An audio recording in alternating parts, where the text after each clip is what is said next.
Yo, what's up, ladies and gentlemen? Good afternoon. For those of y'all who saw the last video, y'all know who I am. For those of you who did not get that opportunity, my name is Brooklyn. I am an alcoholic and an addict. I have been drug-free, give or take 11 or 12 years. But I've only been alcohol-free for 7, which means that at no point in time was I ever truly sober. I am coming to you from Orange Park, Florida. So for those of y'all who may be sitting in the back of that classroom, rolling your eyes, playing on your phones, got your heads down, because you're thinking that you're going to hear the same thing that you've heard thus far, before you pass any judgment, listen, because there may be something that I might say that just might save your life, and that is what the ultimate plan is, to save your life. After speaking to Chloe, we decided that the topic of this video is going to be the dangers of anger and resentment in recovery. It happens to be the class that I teach in the recovery down here. And the reason I chose to teach it is because it is what I had the hardest time with in my own recovery. I mean, let's face it, I'm Puerto Rican, I'm a female, I am going through menopause, and I am bipolar. I can hold a grudge till the end of days. And unless y'all learn how to let things go, the chances of a full recovery are going to be nil. Point blank. I can't tell you that when you get clean and sober that you're never going to get angry again. Anger is definitely a part of how we're built. It's a natural human emotion, but it's how you deal with that anger that'll make the difference between life or death. I want y'all to just stop for a minute and sit back. And I want you to close your eyes. And I know this sounds stupid as hell, but just bear with me.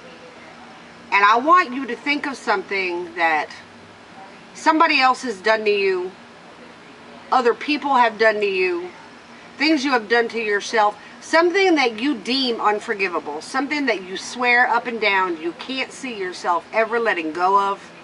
You're going to take it to your grave because it's just unforgivable.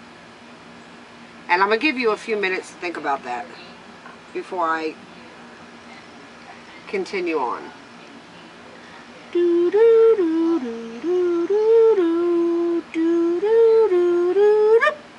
Okay. Now here's my question to you. Why? Why are you holding on to it? How is it benefiting you in any way, shape, or form? It is like giving a seagull an Alkaselzer. You're going to continue to hold on to it, and you're going to continue to fester, and it's going to continue to bubble, and then you're going to blow up. And when you blow up, you either drink or use, because let's face it, we don't have any coping skills. And most of the time, when we go out and get tore up, anger plays a really big role as to why we do what we do. So I'm quite sure that a lot of you may feel that I don't understand. Well, what part of I'm an alcoholic and an addict did you not get?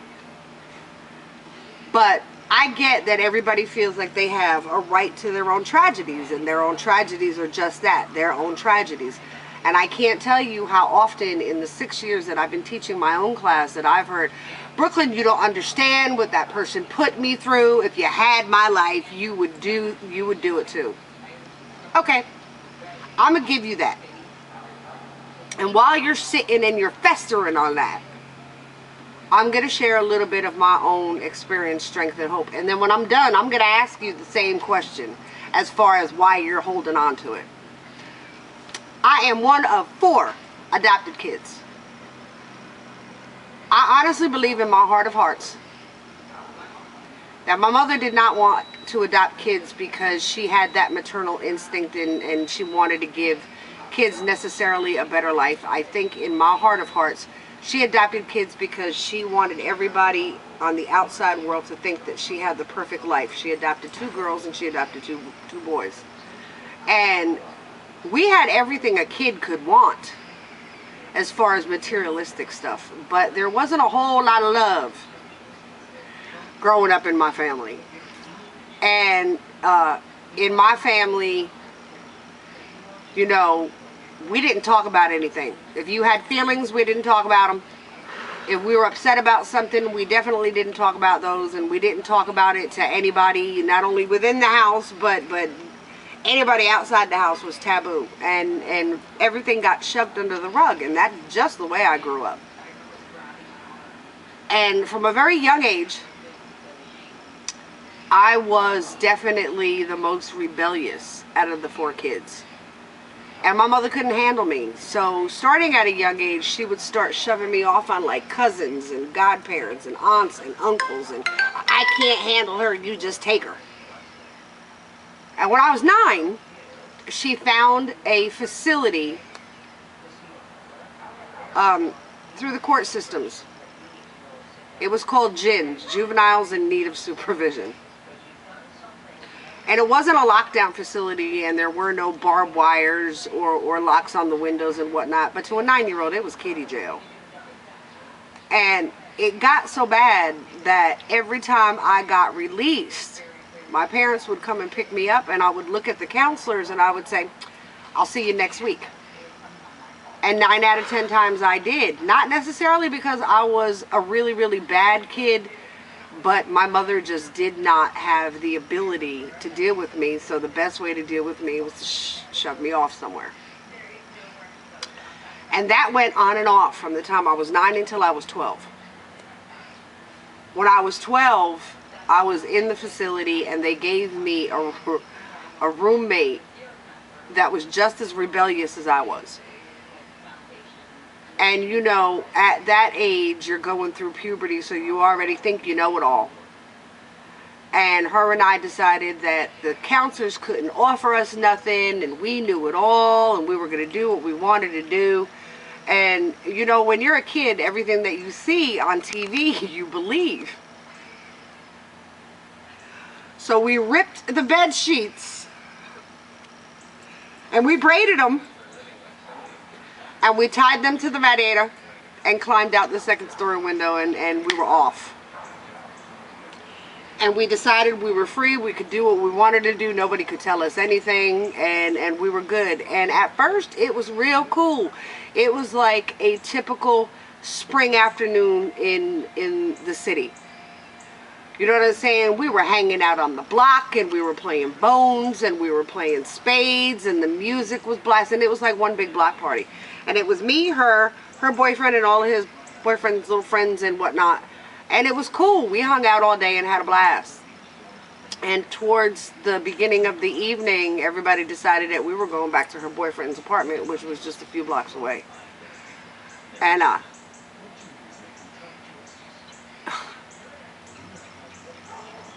after the party died down, I decided that it was time to go to sleep. And this was in the 80s. And it didn't matter where you went in the 80s, if you were in the projects or if you were in the hood, there was always a dresser in the middle of the living room, and on that dresser there was a TV with a wire hanger in it for the reception and a pair of pliers attached to it so that you could turn the channels.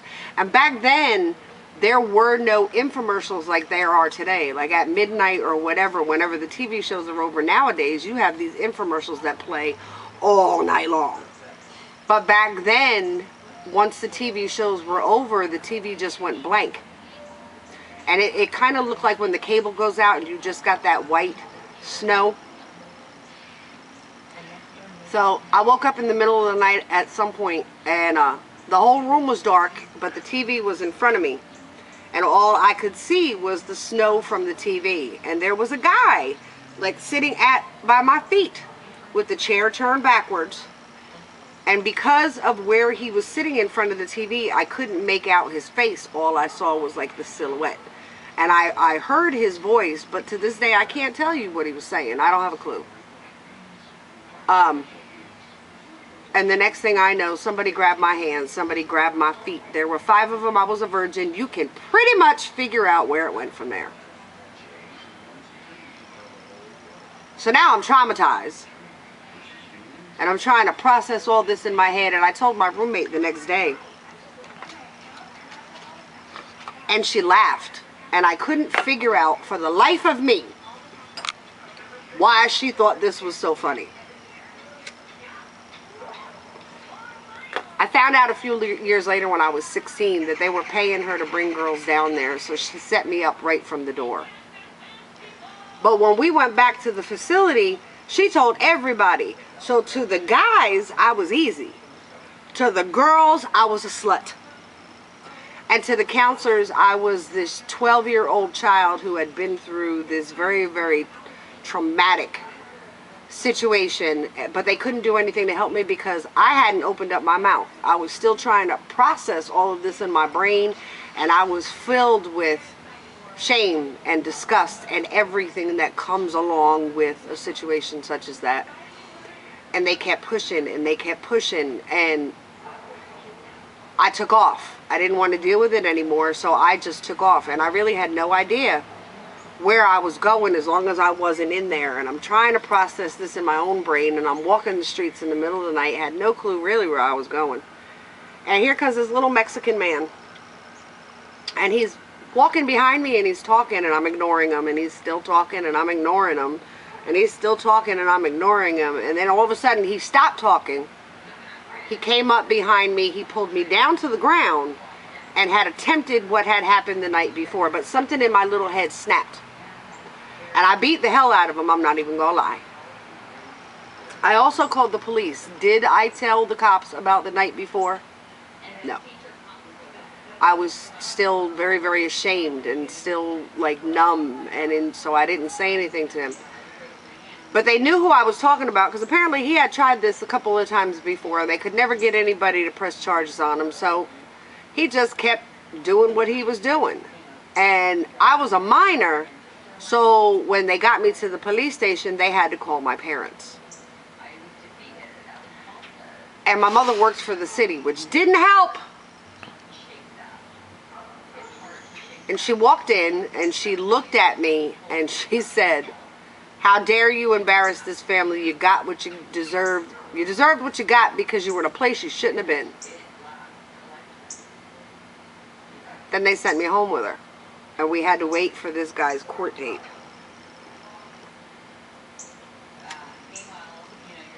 Did I forget to mention my mother worked for the city? So in my mother's mind, when we went to court, she thought it was just going to be us, the judge, and the prosecutor. She didn't realize that the judge was not going to make special... This wasn't juvenile court anymore. This was adult court. And the judge had a whole docket that he had to hear that day. So when she walked into the courtroom and saw all those people, she got embarrassed. And she dropped the charges.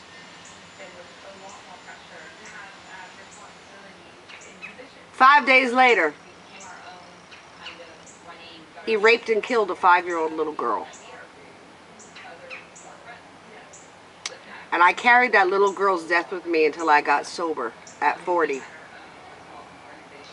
It wasn't where my addiction started, but it was where I started to learn how to build those walls because I can't trust nobody. You know how we do. And it was where I started to learn how to wear those masks that we wear. We're not going to show anybody how we feel, and we're going to only let them see what we want them to see. And that's where all of that started, and then the rest of my life, the addictions and everything, you know, came into play. So when I sat down, when I got sober at 40, and I did my fourth and my fourth step, and I sat down with my sponsor to do my 5th step. And I told him this story. And my sponsor said to me, "You know you're going to have to forgive them and let it go." And I was like, do what? That's not going to happen. And I gave him like 999 reasons why I wasn't going to let that happen. And he finally told me, he was like, "Did you ever stop to think that maybe they were sicker than you. Well, yeah.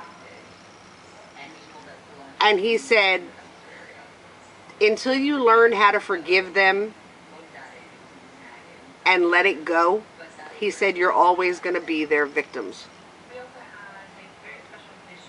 And it took me a while to process that.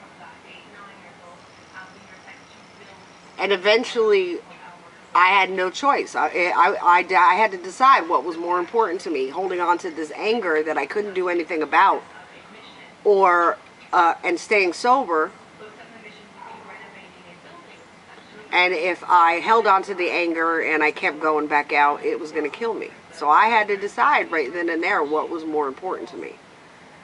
So now that you've heard that, I'm going to ask you again, why are you holding on to whatever it is that you're holding on to? Can you do anything about it now? Is it benefiting you in any way, shape, or form? Can you change anything? If the answer to those are no, then what are you holding on to it for? Is it an easy task to learn how to let things go and forgive? Not by any stretch of the imagination. But it is possible, and your recovery depends on it. Because you can stay where you're at and hold on to whatever it is that you're holding on to. Our secrets and our anger and everything is what keeps us sick.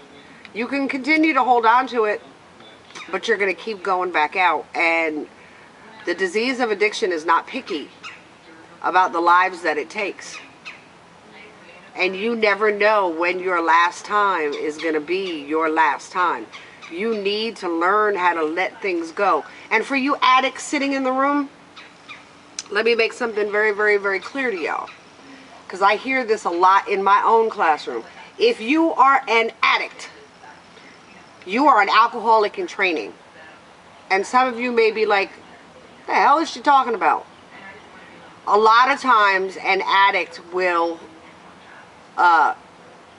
start to think, well, you know, it was pills that was my problem, or it was opiates, or it was this, or it was that. Alcohol was never my problem. So you'll start drinking.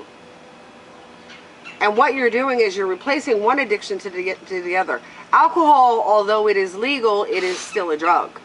And eventually you will realize that the alcohol high is not the high that you really want, and it will lead you back to your own addiction. I have had 3 students just this year alone die because they had that same mentality.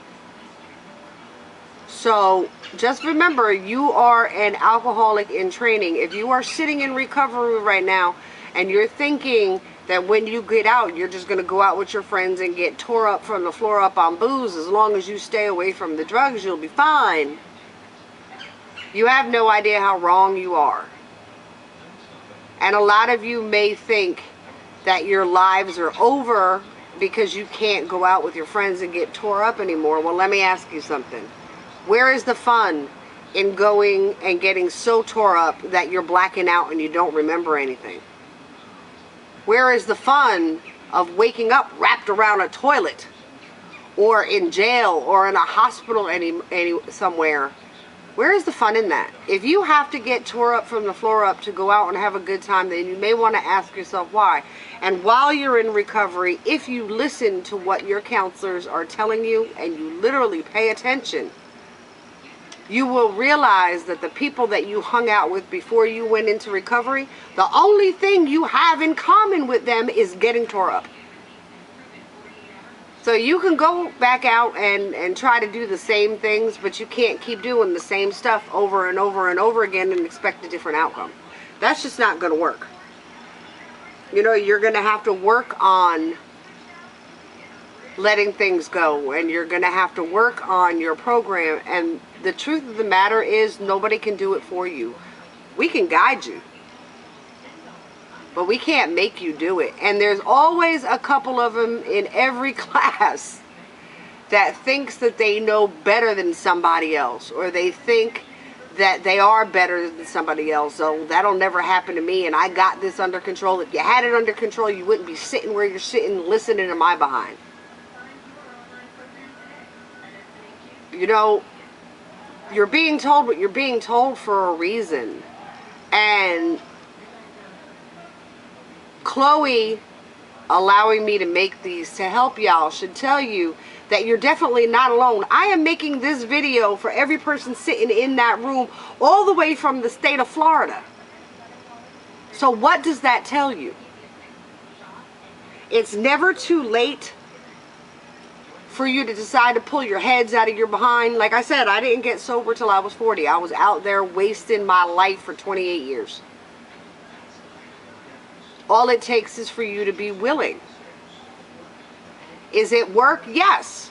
You know, you can't just go into a rehab and say, okay, I'm sober, I know what I'm doing, I'm good now. It doesn't work like that at all. You literally have to put in the work if you want to stay that way. And as I said in the last video, the room that you're sitting in now, your recovery does not start within that facility.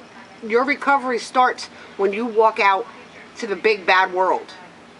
While you're in that facility, you are learning the tools that you're going to need to deal with the outside world.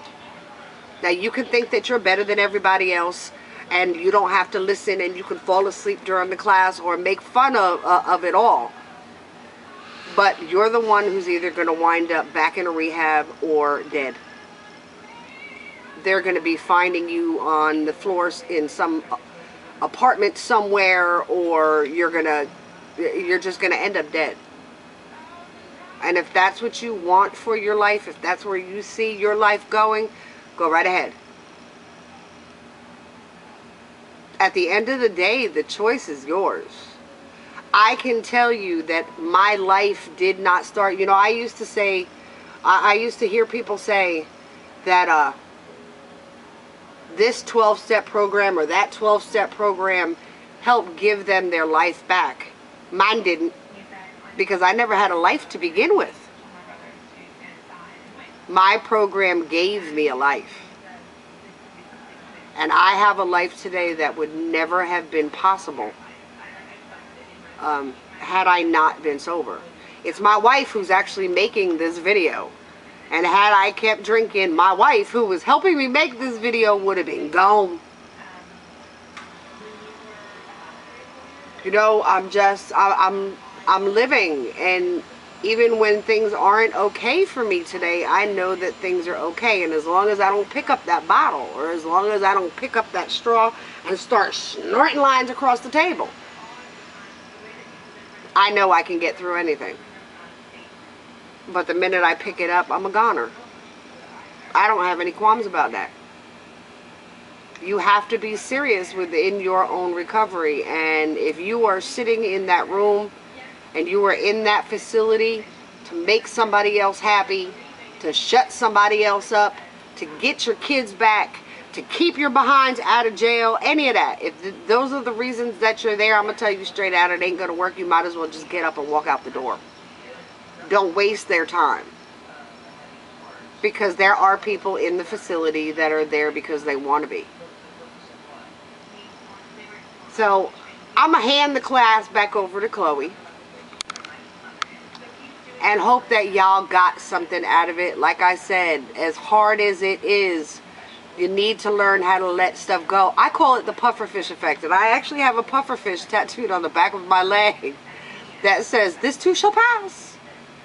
Because you're still going to get angry and blow up like a little pufferfish with all the little spikings and whatnot coming out of you. But you don't necessarily have to react on impulse.